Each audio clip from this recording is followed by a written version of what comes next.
Pune railway station समोरील महात्मा गांधींच्या पुतळ्याचं विटंबन करण्याचा प्रयत्न एका तरुणाकडून झाल्याची घटना आता समोर येतेय। यानंतर काँग्रेसकडून पुतळ्याला दुग्धाभिषेक करण्यात येतोय।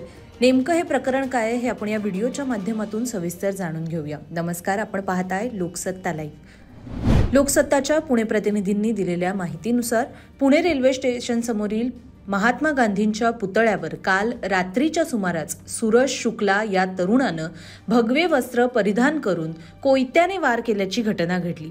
या विटंबनाच्या घटनेमुळे पुणे शहरात एकच खळबळ उडाली होती। सूरज शुक्ला या तरुणाला पोलिसांनी सध्या ताब्यात घेतले, तर या घटनेच्या पार्श्वभूमीवर काँग्रेस पक्षाचे शहर अध्यक्ष अरविंद शिंदे यांच्या नेतृत्वाखाली महात्मा गांधी यांच्या पुतळ्यासमोर निषेध आंदोलन करण्यात येते। यावेळी अरविंद शिंदे यांनी महात्मा गांधी यांच्या पुतळ्यास दुग्धाभिषेक सुद्धा केल्याचं दिसून आलं।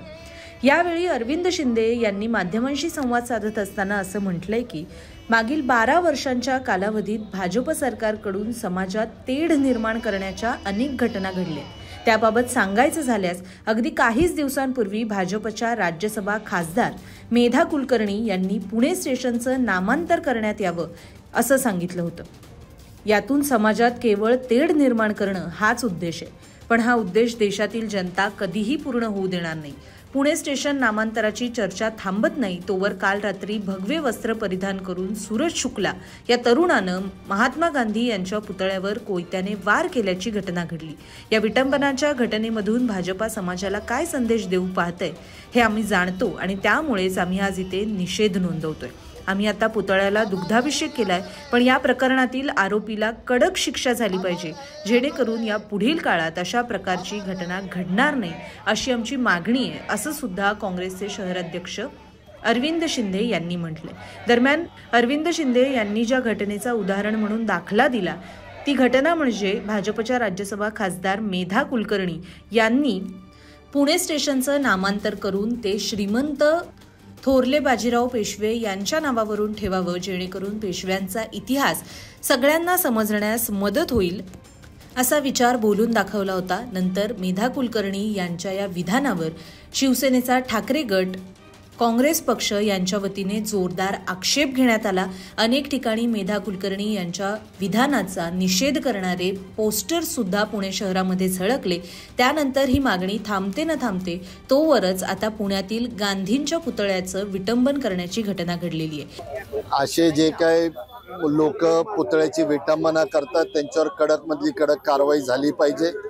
ह्या असे जे पुतळ्यांच्या संदर्भामध्ये जसं 353 सरकारी अधिकाऱ्यांसाठी संरक्षणासाठी आणलंय, तसं पुतळ्याची विटंबना करण्यावर किमान 1 वर्षाची जेल असं प्रावधान झालं पाहिजे।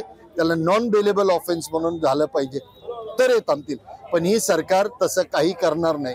आता पोलिसांची संपर्क साधल्यावर पोलिस म्हणतात त्याच्या डोक्यावर परिणाम झालाय। जर डोक्यावर परिणाम झालेला असेल त्याला हा पुतळा महात्मा गांधींचा जे कसं माहिती, भगवे कपडे घालूनच चढायचं कसं माहिती, लोखंडी हत्यार घेऊन आपण वार करायचे हे कसं माहिती, त्या डोक्यावर परिणाम झालेला पुण्यामध्ये इतर जे पुतळे आहेत ज्याला भारतीय जनता पक्ष किंवा आजची सरकार लय मोठ्या प्रमाणामध्ये आपले थोर पुरुष मानतात, ते पुतळे त्या डोक्यावर परिणाम झालेल्या माणसाला कळत नाही। म्हणून आमचं म्हणणं जर तसं नसेल तर त्याच्यावर कडक मधली कडक कारवाई झाली पाहिजे एवढी आमची अपेक्षा आहे। नाहीतर येणाऱ्या काळामध्ये अहिंसेच्या मार्गाने अजून तीव्र आंदोलन आम्ही करत राहू। हा जो आरोपी जो आहे तो कुठल्या पक्षाचा वाटतोय किंवा ह्याच्या मागे कोण असणार?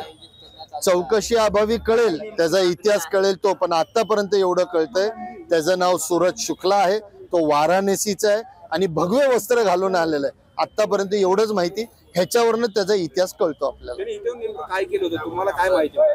आम्हाला अशी माहिती मिळाली, इथं आल्यानंतर त्यांनी बॅग मधले भगवे वस्त्र काढले, खांद्यावर बांधले, त्या बॅग मधलं लोखंडी हत्यार काढलं, चढताना एक टाईल मोडली, वर चढला आणि महात्मा गांधीजींच्या पुतळ्यावर त्यांनी 3-4 वार केले। तोपर्यंत आमच्या रिक्षावाल्यांनी पाहिला, आरडाओरड केला, त्याला खाली ओढला, पोलिसांना बोलून पोलिसांच्या ताब्यात दिलं। पोलिसांनी, मी तुम्हाला व्हिडिओ सुद्धा तो पाठवलाय, पोलिसांनी एका हाताने असं धरलं आणि त्याच्यावर चर्चा करतात। अरे असं जर काय असतं 2 फटके देत देत त्याला न्यायला पाहिलं होतं ना, त्याला सन्मानाने पोलिसांनी नेतात कशी? त्याचा व्हिडिओ आमच्या समोर। ह्याच्या मागे कुठलं षडयंत्र वाटतंय तुम्हाला?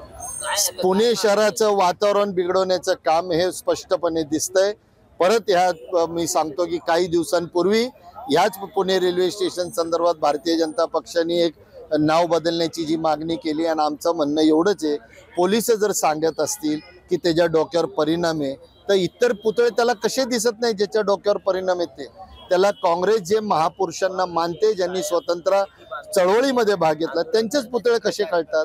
दरम्यान या घटनेमध्ये आरोपी सूरज शुक्ला याने सदर प्रकार का केला याबाबतची कुठलीही ठोस माहिती अद्याप समोर आलेली नाहीये.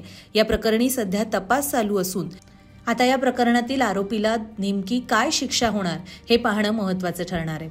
सर्व अपडेट जाणून घेण्यासाठी लोकसत्ताच्या YouTube चॅनलला नक्की सबस्क्राईब करा. पाहत रहा लोकसत्ता लाईव्ह.